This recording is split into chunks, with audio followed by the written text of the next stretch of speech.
Alright you lot, how's it going? Today we've got something a little different. Now the last few videos I've posted on this channel have been more vloggy stuff because I've been watching too much George TG. The content is key. If you enjoyed today's video then please make sure you let me know in the comments and subscribe to the channel. Now, I'm a person who's been to Los Angeles a few times, believe it or not. I'm going to Los Angeles. LA. Right, we're in a bar right now.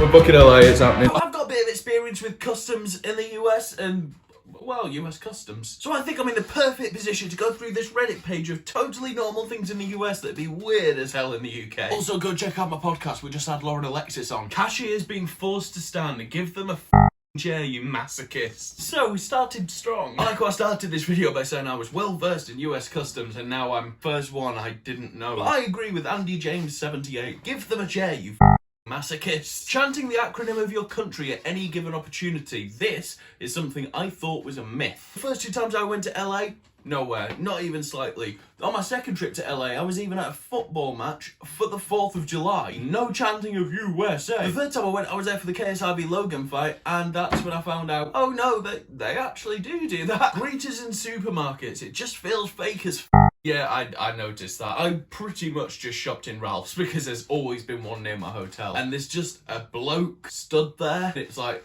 he's trying to make sure I'm not stealing anything. And like, I get it. But what are you gonna do if I was trying to steal Oh, actually, it's America, would shoot me. Always horrified by the ads, both the content and the recurrence. All your TV has like an ad a minute. Yes, this is a thing, okay? I've spent my life watching US TV shows from the early days, like Friends and stuff like that. And even right the way through to now, pretty much all the shows I watch on American TV. God bless VPNs. But here's the thing, when watching an American TV show, every 14 minutes or so, it'll cut to black.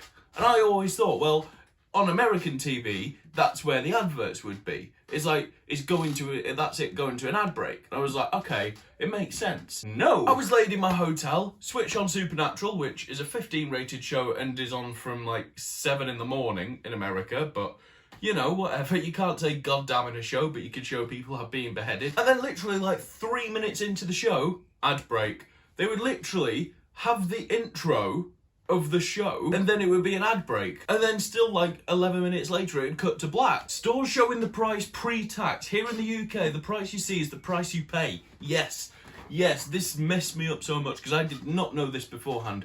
I obviously most of the time I've got cash in America because you're so far behind on debit card payments. So I add it all up as I'm going around, as I do in the UK, just so that I know how much money I'm gonna need to get out when I get there. Oh look, this works out to be the perfect amount for what I need. Oh hang on, why is there an extra 80 cents added on there? What's gone on there then? Gaps in bathroom stalls, yes. And they're not at the bottom, at the sides. There's nothing worse than needing to sit down in a public toilet anyway. But why are there gaps there? This isn't a spectator sport, pal. When my Brit friends were visiting, they were horrified when the waiter took their credit card to swipe back at the terminal. This made them feel really uncomfortable. But obviously, realistically, nothing's gonna happen. But it's just the idea of, in the UK, they bring the card machine to you, you pay with it, you always are in control of your card.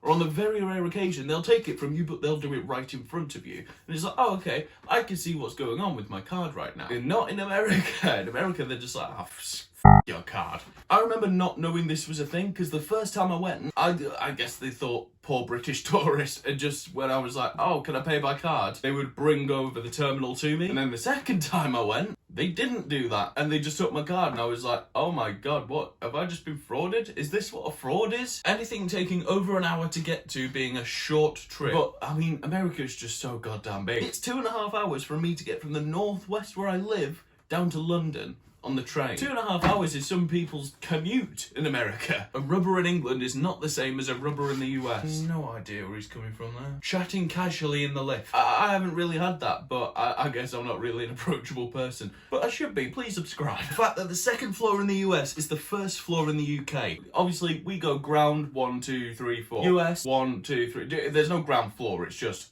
1. I mean, it's not the biggest issue in the world. Like, there's definitely bigger problems. You could probably figure it out. The only time that's ever going to be an issue is when you're trying to go down, which Politicians mentioning religion when campaigning. In America, it's always a God bless the United States of America. That's my American accent, please don't leave. But yeah, Lib Dem leader Tim Farron, a few years ago, it was a general election. It came out that he was Catholic. Like, that's a big reveal. It got released to the press that he's religious. But it did, and then he started getting peppered with questions like, do you think homosexuality is a sin? He just wouldn't answer the question. Just say what we want you to say. Saying someone has a lot of spunk. I remember the first time I watched an American TV show that said, oh, she's got a lot of spunk.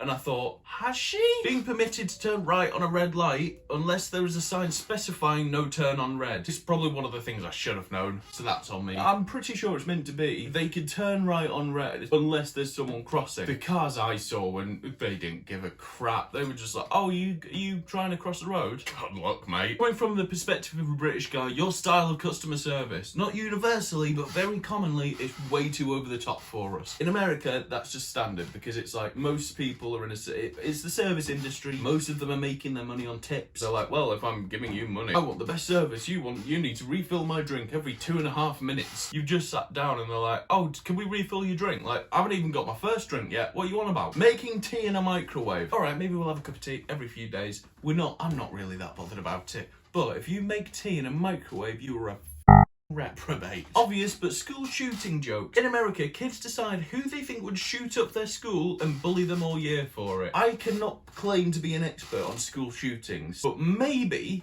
don't bully the kid that you think is going to be the one to shoot up the school. Not totally horrifying, but will make people think you're an EDL supporter. Having a flag up. But in America, it's like built into them, innit? Like, oh, worship the flag. The flag is everything. And then they all wear it on t-shirts, which is against what you meant to do with the flag. That's besides the point. If you walk around your neighbourhood and you see houses with their flags up, and it's not a World Cup or European Championship year, you're thinking they're protecting the statues. When my friend from London came, she was surprised that refills were free and expected at the restaurant. I hate it. I know it's great because obviously free refills. Part of me is like, I know I've paid for free refills, technically. They're having to constantly come over. Oh, can I refill? Can I refill? Can I refill? Like, you've got 50 other tables to wait on. Like, I'm fine. I can go 10 minutes without Coke. Well, I used to be able to. What the f*** is with it being illegal to cross the road? I hear that jaywalking is crossing the road not at a stop and is punishable by fines. Like jaywalking in America, spoiler alert, I jaywalked in America. I was literally filming my mate like, oh my god, we're jaywalking. He was like, no, don't film it, don't film it. And finally, toilet bowls are more than half filled with water. This is the first time I got back from LA. I made a video saying like, there were 5 worst things in